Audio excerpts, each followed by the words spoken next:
Kama unatarajia kwenda chuo au uko chuoni sasa hivi au ulishamaliza chuo, ningependa usikilize hii kwa makini sana.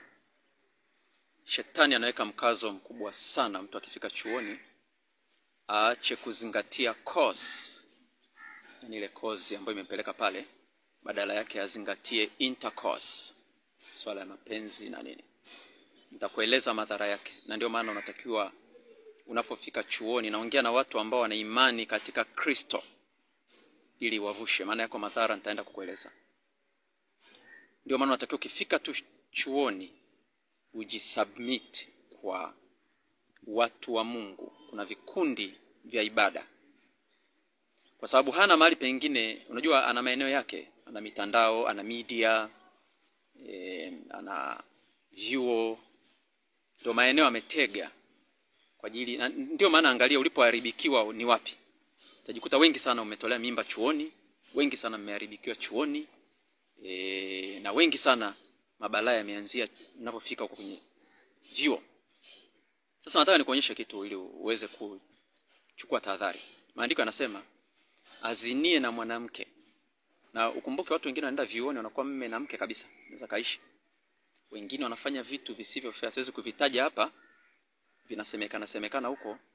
Hapa nataka nikupe picha ili ujue. Maandiko yanasema azinie na mwanamke hana akili, anafanya jambo litakalomwangamiza nafsi yake. Ukiwa una akili unakuwa mjinga. Nafsi kazi yake ni kufanya maamuzi. Nafsi, furaha iko kwenye nafsi. Ndio maana ukisikia maandiko yanasema nafsi yangu kwa nini kuinama ndani yangu? Inainama kwa sababu haina furaha. Yaani furaha, ukiona una furaha ujue nafsi imekufa, imepigwa. Hisia, ukiona una mood swings, una maswala una stress, una nini, ujue nafsi imeshambuliwa. Nafsi ndo kazi yake, hisia, furaha na nini viko kwenye nafsi. Na maamuzi, uende wapi? Kama usukani, kata kushoto au gia. Uende mbele, uende wapi, ufanye nini? Ni nafsi. Sasa anafanya jambo litakalomwangamiza nafsi yake. Maana yake ndio maana mtu anamaliza chuo sasa, hana kazi, hana maono, hana mwelekeo, hajui chochote, anaendeleza mambo yake aliyokuwa anafanya chuoni. Sasa aliishi chuoni kwenye maisha ya ghali na nini kwa sababu ya wanaume, kwa sababu ya maumalaya. Sasa hivi hana mwelekeo.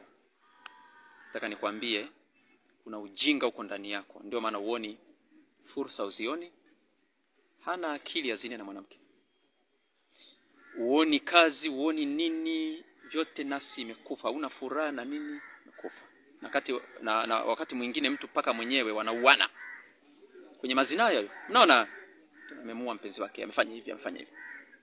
Maandiko yanasema hivi, kahaba atakuletea umaskini na mwanamke mzinzi anawinda maisha yako. Maandiko yanasema hivi. Kuwekea hapo. Ndio maana unakuta ukikuta mtu ni mzinzi, ana maisha mazuri, ujue lazima atakuwa na maradhi, atakuwa hana furaha, atakuwa hana amani, atakuwa na stress. Unakuta mtu ana hasira lakini ana fedha. Unakuwa na hasira za nini? Na kama hana hivyo vitu, unaweza kumkuta ndio hivyo anahangaika, hana kazi, hana nini, hana maisha, yupo tu. Maskini, kahaba atakuletea umaskini. Kahaba nyinyi mnachukulia ni watu ambao mpaka ajipange kule barabarani. Kuna private sector. Ile ni public, inajulikana. Private sector mtu anajiuza, yani anakatika mtandaoni tu, watu wanamfuata inbox, DM, wanaenda wanakubaliana. Hao wako wengi sana ambao hawajajipambanua, hawajajiweka wazi. Unaweza kashtuka hapa, mbona mimi sio kahaba? Angalia unayofanya. Kama unatembea na wanaume wengi mbalimbali na wanawake mbalimbali, kwani usiitwe hivi? Au kwa sababu uonekane? Angalia idadi ya watu unaotembea nao, ndio kahaba unaingia pale. Kahaba atakuletea umaskini na mwanamke mzinzi anawinda maisha yako. Kwa hiyo usitafsiri ukahaba kama anayejiuza tu kwenye madanguro na angalia idadi ya watu unaolala nao, wewe ni malaya, wewe ni kahaba. Kwa vitu vyote ambavyo umekuwa ukivifanya all along chuoni, unakuja kuona matokeo yake ukishamaliza chuo. Huo maskini utauona, hayo maradhi utayaona. Usiangalie mtu ana nini. angalia utakuta ana furaha. Furaha imeondoka, si nafsi imekufa. Anafanya jambo litakalomwangamiza nafsi yake. Nafsi imebeba furaha. Ana vitu nini lakini ana furaha, ana magonjwa mwingine. Kimwangalia tu ana magonjwa. Mama nikupe hiyo picha unavyoenda chuoni. Usitoe baraka zako za uzaliwa wa kwanza kama Esau kwa tamaa ya chakula. Usiuze uzaliwa wako wa kwanza. Yaani usitoe vitu vyako vya thamani kwa vitu vya tamaa. Shika sana hicho unachokitafuta, utaangamia kwa hiko. Unaweza kuona kama unaponya nafsi yako, kumbe unaiangamiza.